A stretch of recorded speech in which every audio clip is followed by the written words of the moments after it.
Comment gérer la perte de cheveux pendant l'allaitement? L'allaitement n'est pas la cause de vos problèmes, mais une période que toutes les femmes traversent après la grossesse. Ici, nous signalons le vrai coupable et vous donnons les astuces pour y faire face. Les femmes peuvent subir une perte de cheveux pendant l'allaitement.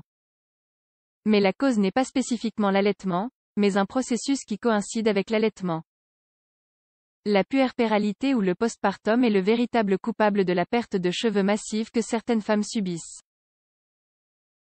La chose normale est de perdre entre 50 et 100 cheveux quotidiennement, mais dans les 3 premiers mois après la naissance du bébé, la quantité de cheveux qui tombe est beaucoup plus grande. Ce phénomène est donc un mythe attribué à l'allaitement. Cause de la perte de cheveux pendant l'allaitement. Il est naturel que les cheveux tombent. En fait, cela fait partie du cycle naturel. La croissance dure entre 2 et 3 ans et est asynchrone, ce qui signifie que tous les cheveux ne poussent pas de la même manière ou ne tombent pas en même temps. Pendant le cycle, 90% des cheveux poussent et entre 10% et 15% sont en phase de repos. Ces cheveux au repos tombés là, le nouveau commence à pousser. Il est donc normal que les cheveux tombent. Cependant, pendant la grossesse et le postpartum, il y a une altération du cycle normal. Les hormones que le corps sécrète pendant la grossesse accélèrent la croissance des cheveux, ce qui réduit leur chute. Après l'accouchement, ce qui se passera, c'est que vous perdrez les cheveux qui ne sont pas tombés pendant la grossesse. Ce phénomène, connu en médecine sous le nom d'effluvium télogène, est normal et réversible. Astuce pour minimiser la perte de cheveux pendant l'allaitement. Bien que vous ne puissiez pas arrêter la perte de cheveux pendant l'allaitement car c'est un processus normal, vous pouvez la minimiser en suivant quelques astuces naturelles pour prendre soin de vos cheveux pendant cette période. 1. Prenez de la vitamine B. La vitamine B6 est un excellent allié capillaire. En fait, selon Palafox Virgile, il a été démontré que l'administration orale de vitamine B6 améliore l'état de la perte de cheveux. Cependant, c'est le spécialiste qui devrait prescrire ces types de suppléments.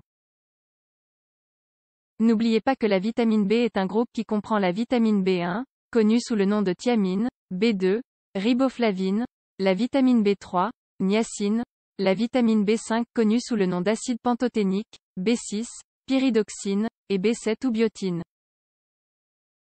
B9 est l'acide folique et B12 est la cobalamine. Les B6, B7 et B12 sont les plus reconnus pour les soins capillaires. Cependant, tous remplissent des rôles fondamentaux dans le corps, tels que l'obtention d'énergie à partir de la nourriture. 2. Mangez mieux. Pour réduire la perte de cheveux, il est également important que vous portiez une attention particulière à votre alimentation. En suivant la ligne précédente et sans prendre aucun type de supplément ou de pilule, vous pouvez augmenter votre consommation de vitamine B en l'incluant dans votre alimentation. Il existe un grand nombre d'aliments qui en contiennent. Le principal est le poisson. Parmi les plus recommandés, on trouve les sardines, avec 8,9 microgrammes de vitamine B12.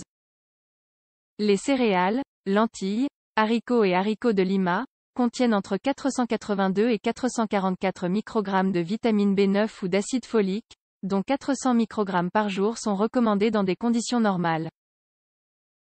Le foie et les autres visières de la vache, comme le rein, contiennent également de grandes quantités de vitamine B. Dans 100 g de foie, il y a 80 microgrammes de vitamine B12. 3. Massez votre cuir chevelu. Cela devrait être fait correctement. Pour ce faire, vous devez savoir quel type de cheveux vous avez, qu'ils soient secs ou gras. En massant, vous pouvez stimuler les glandes sébacées, responsables de la lubrification de la peau.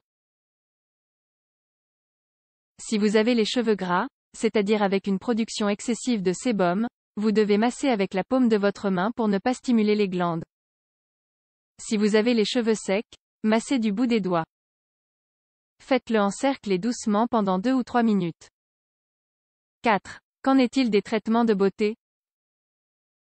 Pendant cette période, il est recommandé d'utiliser des produits doux pour les cheveux, avec un pH neutre. Si vous souhaitez teindre vos cheveux, l'idéal est de parler à un spécialiste du sujet. N'oubliez pas que le cuir chevelu traverse une phase délicate et que les colorants, shampoings et revitalisants contiennent des produits chimiques qui peuvent avoir un impact sur la santé des cheveux. La perte de cheveux pendant l'allaitement est temporaire. Quoi qu'il en soit, cela devrait être une phase passagère et normale pour toutes les femmes en postpartum. Cependant, si vous considérez que vous le portez depuis trop longtemps et que la perte est excessive, vous pouvez aller chez le dermatologue pour évaluer la situation.